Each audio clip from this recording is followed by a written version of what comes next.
앞에 나와 있는 것 reign이라는 단어 아시죠? 통치, 다스림, 왕의 통치를 뜻하는 단어인데요.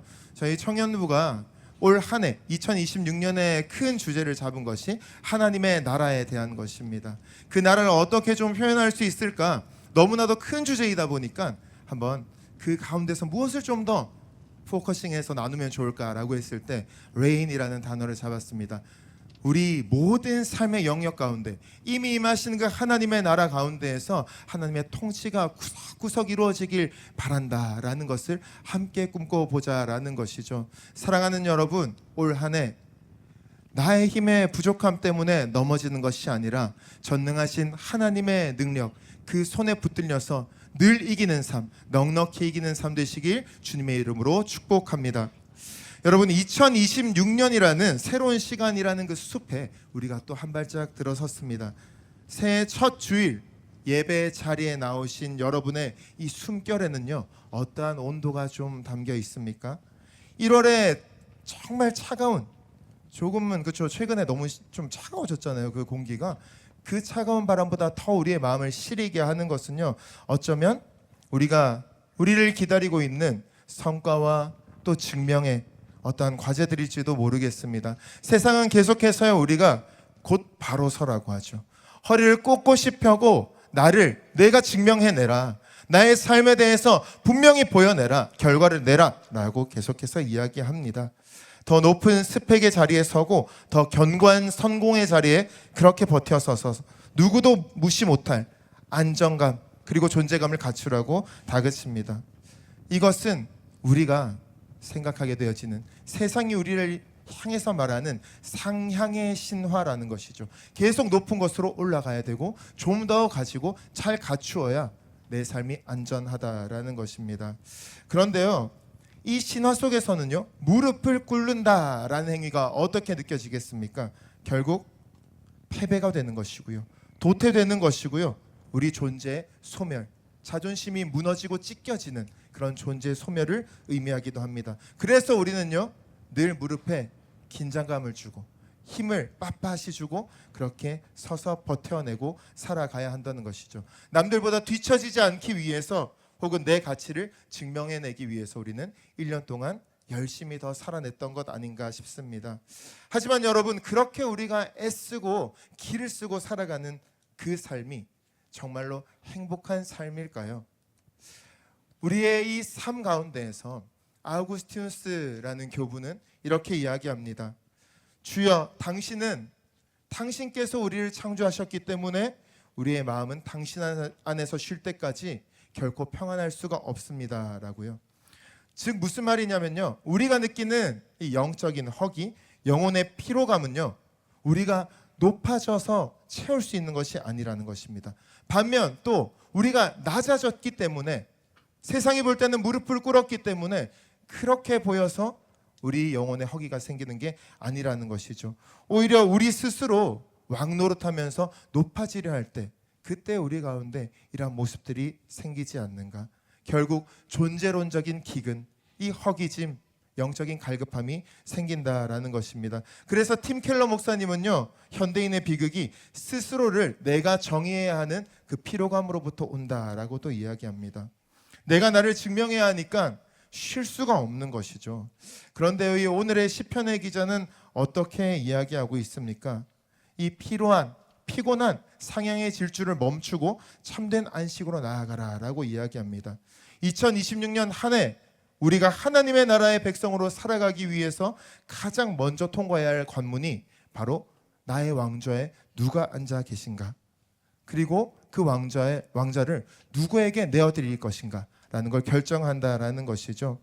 우리가 하나님 노릇하기를 그치고 그 자리에서 참된 안식으로 들어갈 수 있는 유일한 단 한 가지 길은 무엇입니까? 바로 내 존재의 크기를 증명하려고 아둥바둥하는 것이 아니라 정말로 압도적인 크기의 그 하나님을 나의 주인으로 인정하고 마주하는 것이죠. 사랑하는 여러분, 우린 2026년 이 한 해 동안요, 나의 온 삶을 던져서 의지해도 좋을 만큼 우리가 믿는 하나님 충분히 높으시고 위대하신 분이라고 믿으십니까? 결국 이 질문은요, 우리가 아멘이라고 대답한 것처럼 우리 삶에서 가장 깊은 상처와 어려움과 연결되어지는 지점으로 나아갑니다. 지금 나를 짓누르고 있는 고민이 있을 수 있어요. 또 실패의 무게 때문에 조금 허덕일 수도 있습니다. 그런데 그것이 더 큽니까? 아니면 이 온 우주를 창조하시고 경영하시는, 다스리고 계신 그 하나님이 더 크신 분이십니까?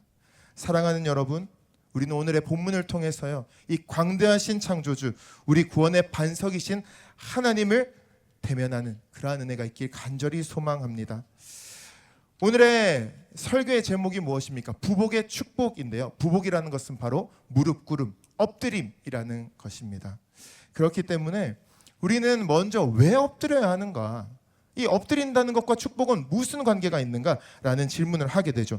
첫 번째로 우리는 창조주의 지존하심을 살펴봐야 하는데요. 왜 그러냐면, 여러분, 하나님 다 믿으시잖아요.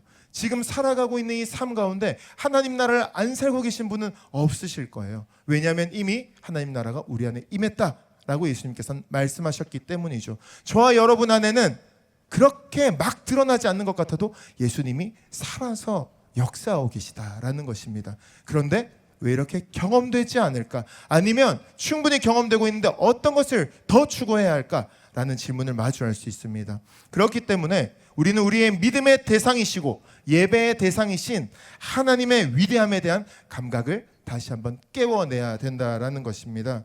본문의 1절부터 5절까지 해서요, 시인은 거대한 산맥과 깊은 바다, 땅이 깊은 곳을 지으신 하나님의 광대함을 노래하고 있습니다. 우리 3절 말씀 한번 같이 읽겠습니다. 3절입니다. 시작.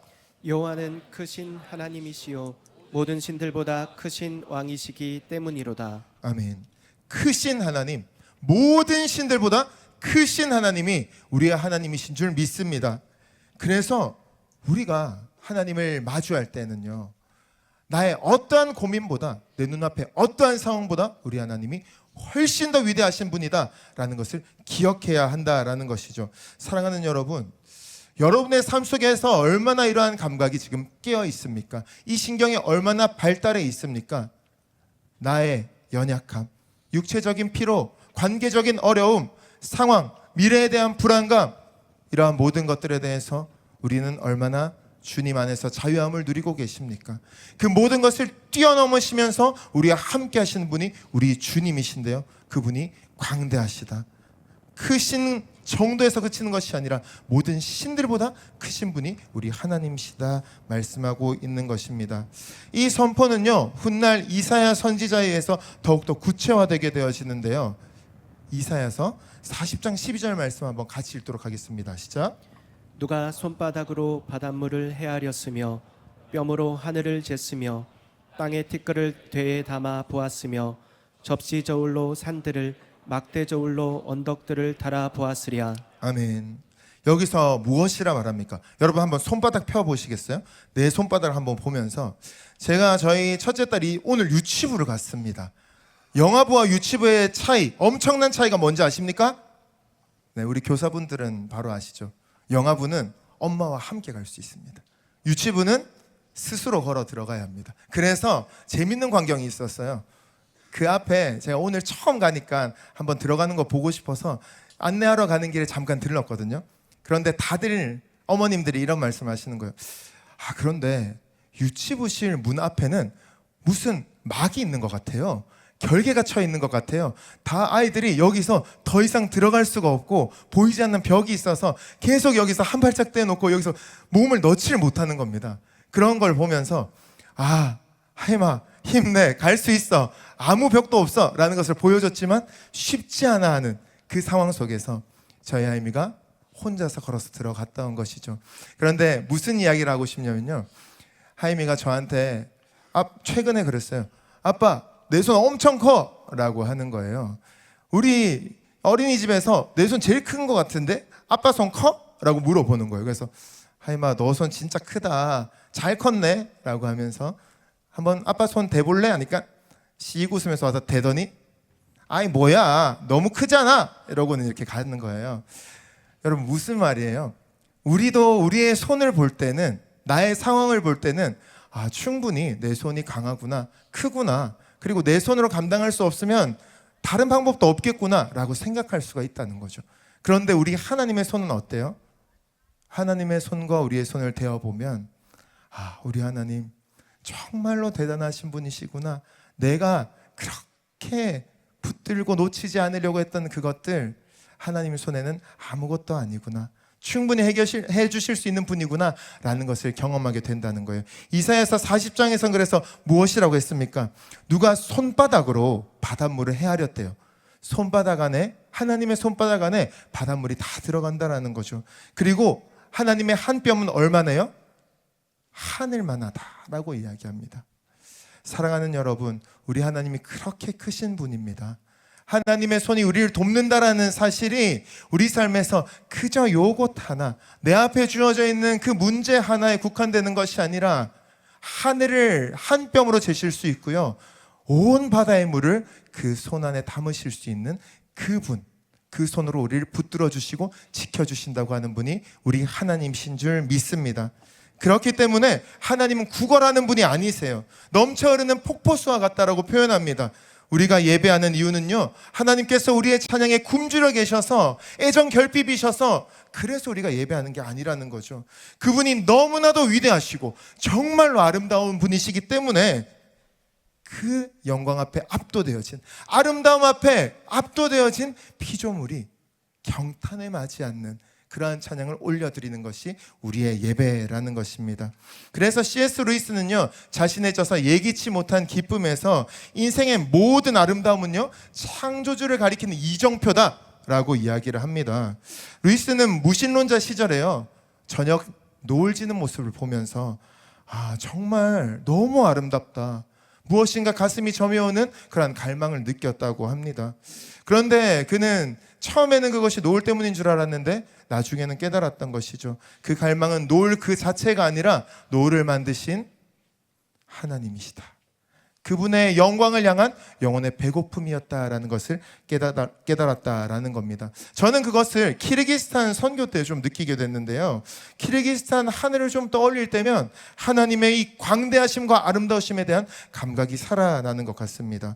송크리라는 지역의 낮과 밤 한번 사진을 통해서 살펴볼 텐데요, 네, 저희 팀 지체가 찍은 사진입니다. 저게 그냥 어떻게 돼 있는 것이 아니라 정말 저희가 지금 저 밤 하늘에 수놓은 별들, 그리고 낮에는 정말 아름답게 펼쳐져 있는 광활한 자연 가운데 하나님이 아니시면 누가 이렇게 만들었을 수 있을까? 우리 하나님이 정말 아름다우신 분이구나 라는 것을 경험하게 되는 거죠.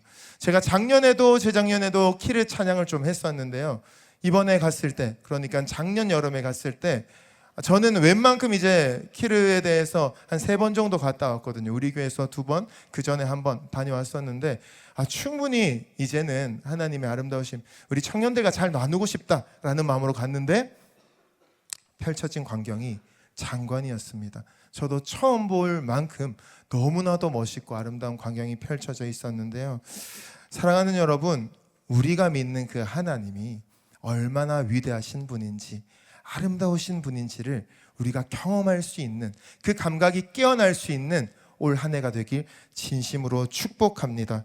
그래서 우리를 지으신 이의 그 위대함에 압도되어서 우리의 구원의 반석이신 주님 붙들고 승리하는 여러분의 한 해 되시길 주님의 이름으로 간절히 축원드립니다. 사랑하는 여러분, 우리가 이 주님을 바라보면서 그 감각을 깨우면서 나아갈 때 그 다음은 무엇입니까?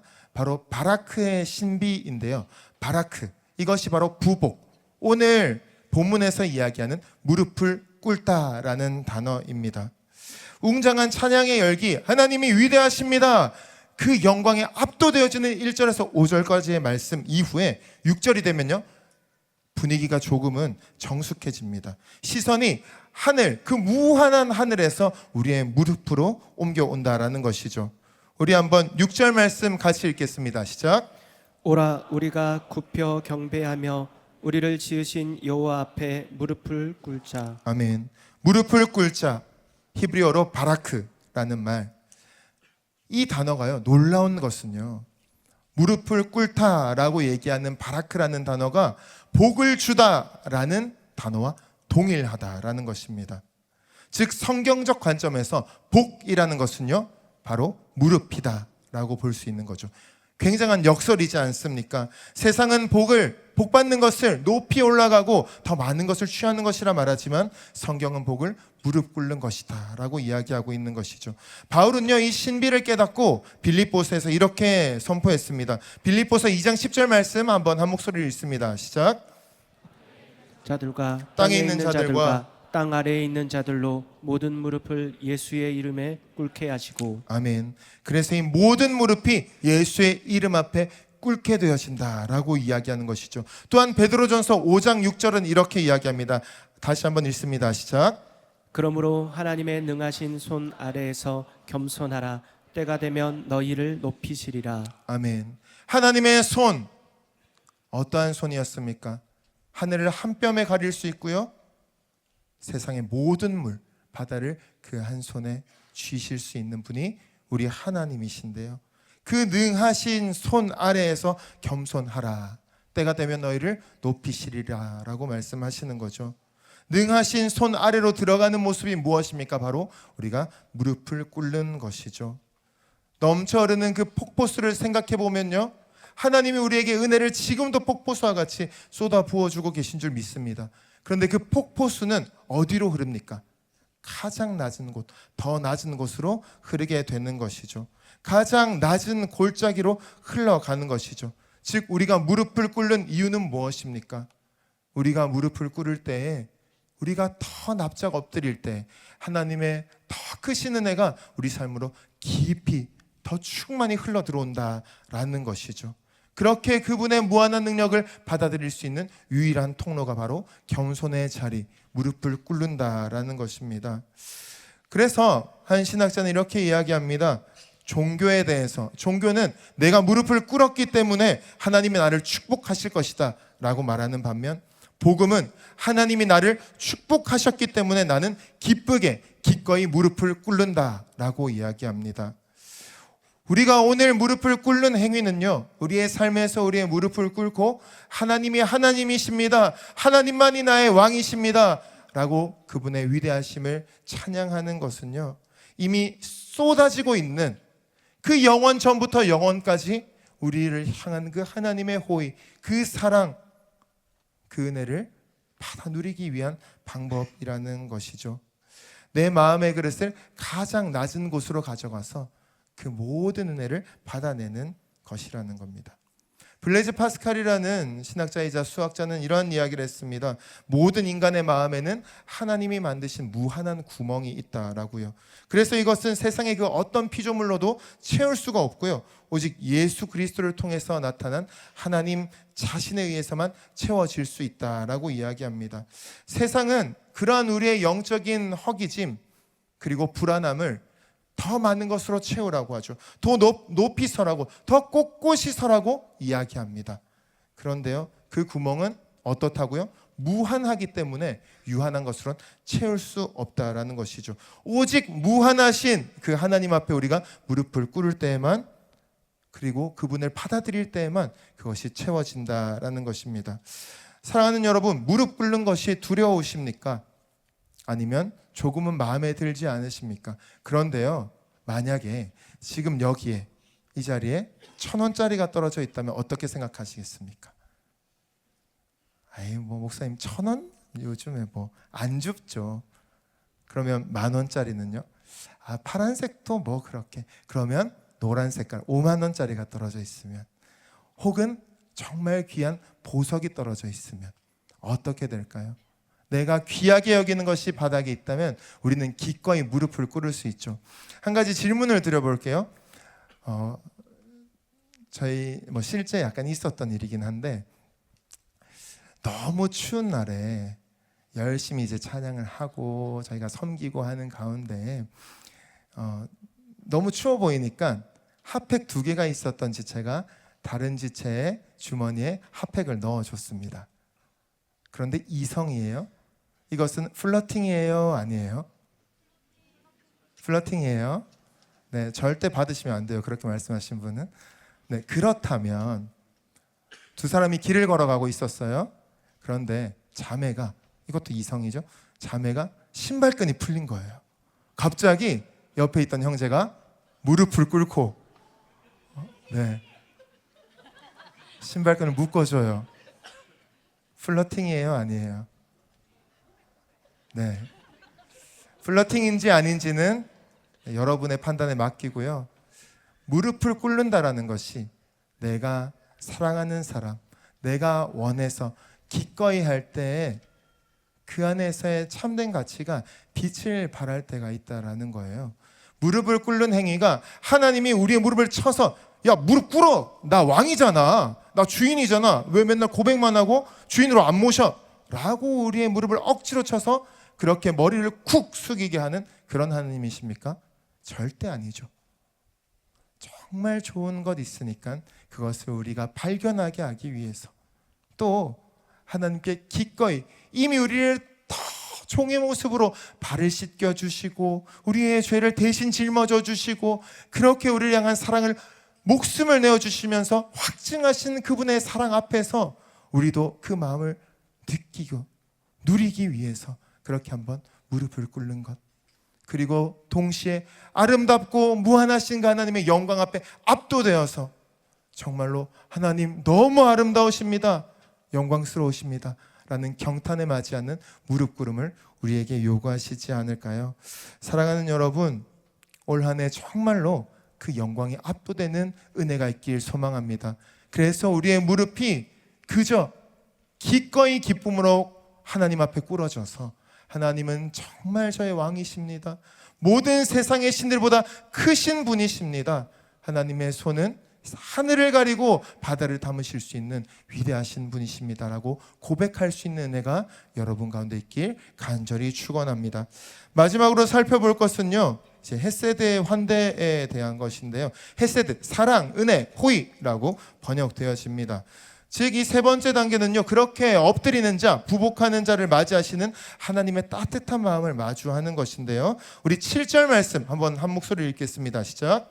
그는 우리의 하나님이시요 우리는 그가 기르시는 백성이며 그의 손이 돌보시는 양이기 때문이라. 아멘. 1절에서 5절까지 거대한 우주를 만드시고 경영하시는 주인으로, 우주의 창조주로 묘사됐던 그 하나님께서 7절에서는 어떻게 되어 계십니까? 바로 목자가 되어 계시죠. 우주의 주권자가요, 이제는 나의 하나님으로 우리에게 다가오시는 거예요. 친밀한 관계, 특히 뭐라고 하셨어요? 그의 손이 돌보시는 양이다라는 거죠. 이때까지 우리가 살펴봤던 하나님의 손은 어떻습니까? 너무나도 광대하고 전능하고 우리의 손과 대보았을 때는 그 어떤 것도 우리가 자랑할 수 없는 놀라운 하나님의 위대하고 거룩한 손이지 않았습니까?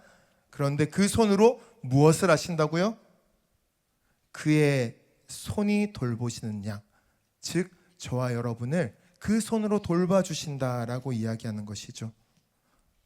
온 우주의 창조주의 그 손이 우리를 따스하게 보듬고 살려내는, 그렇게 품어내는 손이 된다라는 겁니다.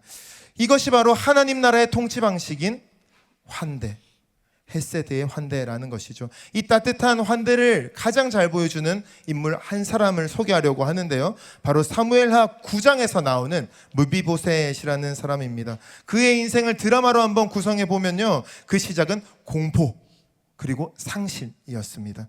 사울 왕의 손자였던 그는요, 왕조가 몰락하던 날 유모의 손에 들려 도망치다가 떨어져서 두 다리를 모두 절게 되었죠. 그는 이름조차 잊힌 채 로드발이라는 곳에 숨어 살았습니다. 히브리어로 이 뜻이 무엇이냐면 아무것도 없는 곳, 목초가 메마른 땅이라는 것을 뜻합니다. 사랑하는 여러분, 혹시 2026년을 시작하는 여러분 중에도 내 삶이 풀 한 폭이 나지 않는 로드발 같다는 그렇게 느끼는 분이 계실까요? 아무도 나를 찾지 않고 혹여 들킬까봐 숨어 지내는 그러한 마음이 있으신 분들 계실까요? 그런데 이 어느 날 왕의 전령들이 이 낡은 문을 두드립니다. 똑똑똑. 무비보셋은 직감했죠. 이제 죽었구나. 다윗 왕이 날 숙청하려 하는구나. 그는 공포에 질려서 왕궁으로 끌려갑니다. 화려한 예루살렘 그 왕궁 바닥에 엎드린 그의 심장, 차가운 바닥에서 그의 심장은 터질 것처럼 뛰었을 것입니다. 그는 왕 앞에 얼굴을 대고요, 그렇게 엎드려서 부복했습니다.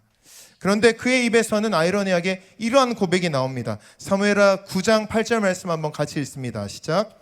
그가 절하여 이르되 이 종이 무엇이기에 왕께서 죽은 개 같은 나를 돌아보시나이까 하니라. 아멘.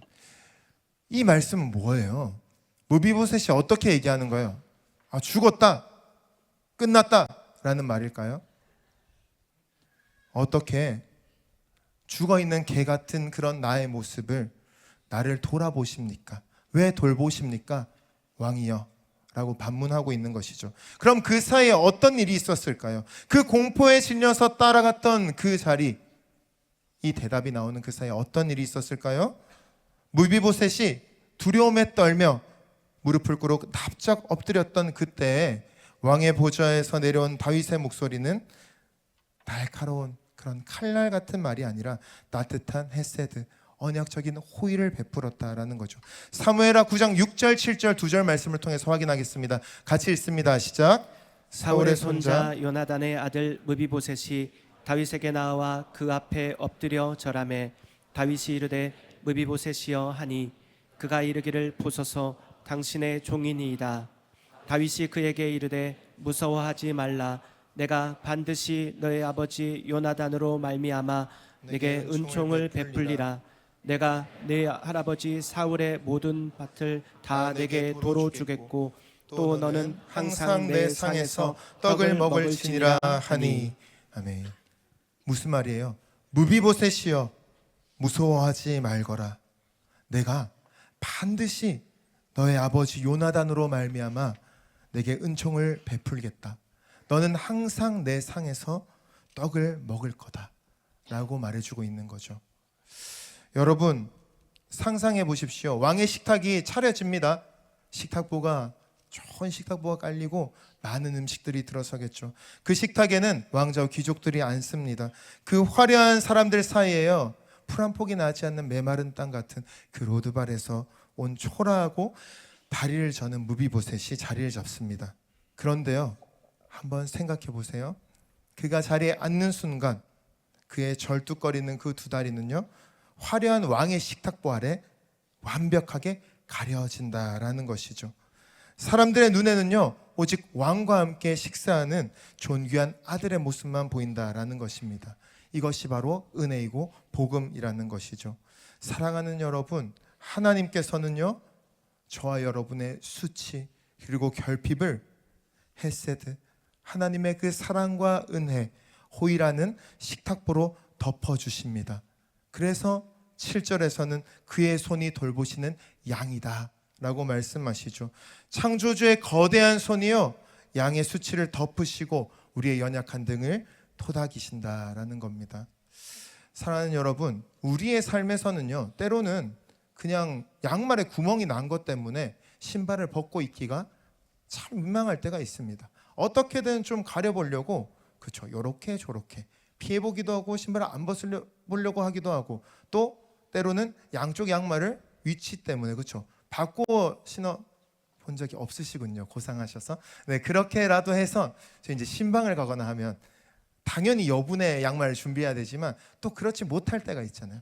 그러한 어떤 부분까지도 가려지기를 정말 간절히 바랄 때가 있는데요, 우리의 이 수치와 결핍을 누가 어떻게 가려주신다고요? 바로 우리 하나님께서 그 크신 손으로, 능하신 손으로, 따스한 손으로 돌보시는 그 손으로 완전히 가려주신다라는 거예요. 어떻게 할 때요?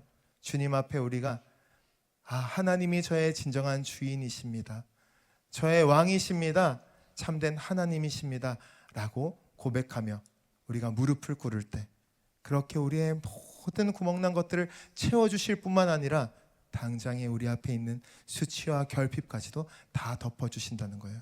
그 절정이 어디입니까? 십자가에서 보여주신 그리스도의 그 보혈, 우리를 끝까지 사랑하신다라고 하신 그 예수 그리스도의 진하고 뜨거운 그 보혈의 식탁보로 우리를 덮어주신다라는 거예요. 사랑하는 여러분, 우리의 삶은 좀 어떠한 모습을 향해서 가고 있습니까? 참 애쓰고 노력하지만 근데 그 가운데도 쉽지 않을 때가 있습니다. 여러분은 그래서 오늘 여러분을 증명하기 위해서 서 계십니까? 아니면 여러분을 사랑하시는 목자의 손길 아래 쉬고 계십니까? 우리가 이렇게 고백할 수 있길 소망합니다. 나는 목자의 손길 아래 가장 안전합니다 라고요. 사랑하는 여러분, 우리가 올 한 해 진정으로 하나님을 만나고 하나님에 대한 감각이 깨어나서 우리의 모든 것들을 하나님의 은혜로 덮어주시고 우리를 친히 환대해 주시는 그 주님의 은혜를 만끽하는 한 해가 되시길 주님의 이름으로 축복합니다. 말씀을 맺으려 합니다. 저는요 굉장한 이력이 있습니다. 제가 초등학교 3학년 때 글라이더를 만들었었거든요. 어쩌다 보니까 같이 이제 초등학교에서 글라이더를 만들었고, 제 친구는 고무동력기 분야, 저는 글라이더를 만들었었는데, 나무로 요만한 거 있잖아요. 만들었었는데요. 제가 처음으로 출전한 부산시 대회에서 3등을 했습니다. 그래서 이 길이 내 길인가? 라고 생각도 해봤는데요. 아마 잘 됐으면 여기 없었을 수도 있겠죠. 네. 그런데 이 글라이더를 만들 때 정말 중요한 게 뭔지 아십니까? 하나하나 대살을 잘 만드는 것도 중요하고, 그곳에 있는 모든 날개들, 그 면을 먼저 한번 잘 여유를 놓고 붙이고, 그리고 물을 살짝 뿌려서 팽팽하게 해주는 작업도 중요합니다. 당연히 모든 면에 있는 그 나무들도 잘 맨질맨질하게, 또 필요에 따라서는 유선형으로 깎아주기도 하죠. 그런데요, 아무리 그 파트를 잘 만들어 놔도요, 비행기가 잘 날지 못하는 지점이 있습니다. 뭘까요? 다 만들고 나면 이제 그 큰 날개 불을 고정시키게 되는데요, 그때 약 한 3분의 1 지점쯤, 4분의 1 지점쯤 무게 중심점을 잡습니다. 그래서 먼저 고무줄로 한번 튕겨서 여기가 맞는가라는 것을 살펴보는 지점이죠. 그래서 손가락에 올려놓으면 요 작은 손가락 위에 글라이더가 잘 그냥 수평을 이루고 올라와 있습니다. 그 무게 중심점을 잘 잡는 것이, 다른 부분들 잘하는 건 당연한 거잖아요.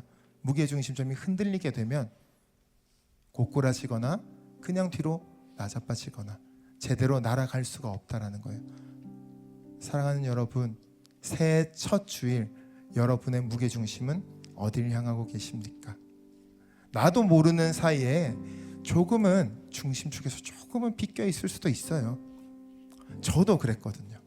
저도 제가 꼿꼿이 서야 되고 이 자리에서 버텨내야 되고 무엇인가 더 잘해드리고 싶어서 애써야 한다라는 그러한 마음 때문에 오히려 주님 앞에 무릎 꿇고 깨어지기를 두려워했던 시간도 있었습니다.